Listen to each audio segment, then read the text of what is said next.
ये है talks news network और आप देख रहे हैं पॉलिटॉक्स, राजनीति का कच्चा चिट्ठा। भारतीय जनता पार्टी हर दिन हर वक्त चुनावी मोड़ में रहती है। यही कारण है कि बीजेपी का जीत का परिणाम भी अन्य दलों के मुकाबले अव्वल नंबर पर है। भाजपा के छोटे बड़े सभी नेता पूरे साल चुनावी रणनीति के तहत ही काम करते हैं। गुजरात के साथ साथ हिमाचल प्रदेश में होने वाले विधानसभा चुनाव की तैयारियों में तो बीजेपी जुटी ही है, लेकिन बीजेपी के दिग्गज नेता 2023 के अंत में होने वाले विधानसभा चुनाव की तैयारियों में भी अभी से जुट गए हैं। केंद्रीय गृह मंत्री बीजेपी के चाणक्य अमित शाह जहां आज राजस्थान के मुख्यमंत्री अशोक गहलोत के गढ़ जोधपुर में हुंकार भर रहे हैं, तो वहीं बीजेपी के राष्ट्रीय अध्यक्ष जेपी नड्डा ने छत्तीसगढ़ में सत्ताधारी दल कांग्रेस को जमकर घेरा है। शुक्रवार को छत्तीसगढ़ के रायपुर में कांग्रेस पर निशाना साधते हुए नड्डा ने कहा कि कांग्रेस की कोई विचारधारा नहीं है, एक परिवार की सेवा से छत्तीसगढ़ का विकास ठप पड़ा है। आपको बता दें, शुक्रवार को छत्तीसगढ़ के रायपुर में साइंस कॉलेज में आयोजित हुए कार्यकर्ता सम्मेलन में जेपी नड्डा ने शिरकत की। इस दौरान जेपी नड्डा ने आगामी विधानसभा चुनाव के लिए बीजेपी कार्यकर्ताओं को जीत का मंत्र दिया और साथ कांग्रेस और प्रदेश की भूपेश बघेल सरकार पर जमकर निशाना साधा। जेपी नड्डा ने अपने संबोधन में कहा कि छत्तीसगढ़ अगर बना तो वो भारत रत्न अटल बिहारी वाजपेयी जी के कारण बना। छत्तीसगढ़ अलग राज्य बनने का एक विचार था और उस विचार को अटल जी ने साकार किया। प्रधानमंत्री मोदी ने भारत की राजनीति की संस्कृति ही बदल डाली। एक समय था जब कांग्रेस पार्टी कांग्रेस के भूपेश बघेल जैसे नेता भाई को भाई से लड़ाते रहे, जाति के नाम पर वोट मांगकर समाज को खंडित करते रहे, भ्रष्टाचार के सहारे लोगों को गुमराह करते रहे। लेकिन ये मोदी जी की संस्कृति है कि अब किसी को भी जनता के सामने जाना पड़ेगा तो अपना रिपोर्ट कार्ड लेकर जाना पड़ेगा।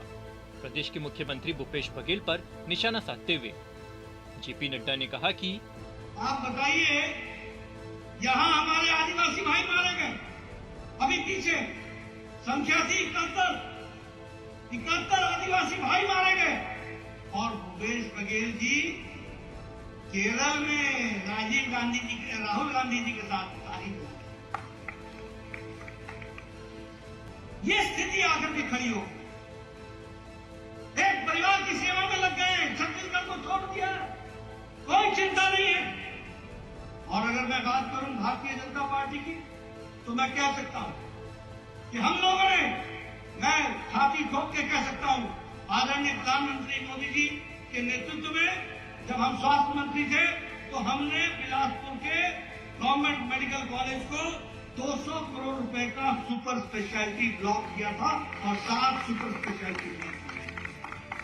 इतना ही नहीं, ये हम लोग थे जिन्होंने मेडिकल कॉलेज जगदलपुर में, बरसर के एरिया में, आदिवासी इलाके में जगदलपुर में मेडिकल कॉलेज खोला, अंबिकापुर में मेडिकल कॉलेज खोला, रायगढ़ में मेडिकल कॉलेज खोला, राजनांदगांव में मेडिकल कॉलेज खोला।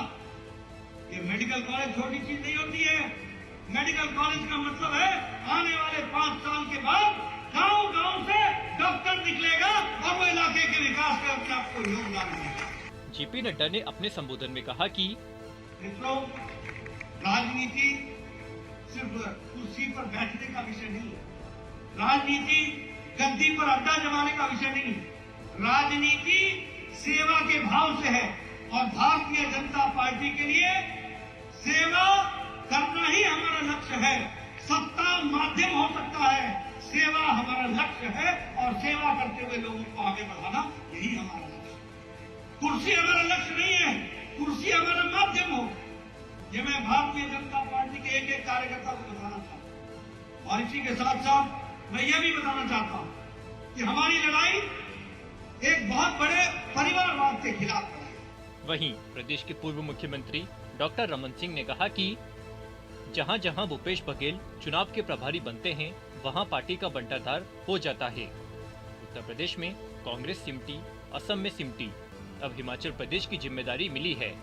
हाथ में गंगा जल लेकर जन घोषणा पत्र के एक एक वादे का क्रियान्वयन करने की बात कही थी, लेकिन 36 वादे आज तक पूरे नहीं किए। देश में शराब की घर पहुंच सेवा सिर्फ छत्तीसगढ़ में है।